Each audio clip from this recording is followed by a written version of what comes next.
আসসালামু আলাইকুম সবাইকে, নতুন আর একটা ভিডিওতে স্বাগতম আপনাদের। তো এই একটা জিএক্স এক্সার আসছে আমাদের কাছে। তো খুব বেশি কিলো চলা না, 10,000 প্লাস হইতে পারে। তো সরি 21,000-এর কাছে চলা জিএক্স এক্সার আর কি। তো জিএক্স এক্সারের একটা কমন প্রবলেম আপনাদেরকে দেখাই। প্রবলেমটা হলো একটা কিস কিস আওয়াজ হবে। দেখেন, একটা কিস কিস আওয়াজ হয়।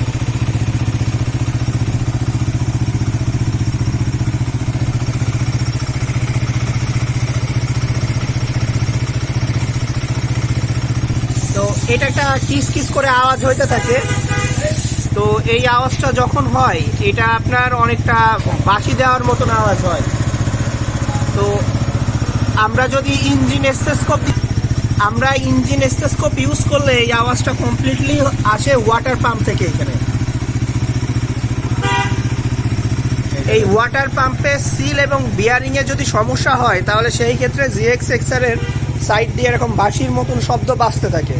তো আমরা এটা এখন খুলে এটা ঠিক করে দেন স্টার্ট দিয়ে আমি দেখাবো আপনাদেরকে। দেখেন, আমরা ওয়াটার পাম্পটা খুলে নিছি। এইখানে কিন্তু ওয়াটার পাম্প নাই। এখন দেখেন আর কোনো শব্দ নাই।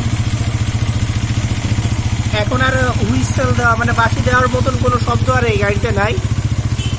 তো এখন আমরা এই ওয়াটার পাম্পের সিলটা চেঞ্জ করব, করে বাইকটাতে ফুল ফিটিং করে দেবো।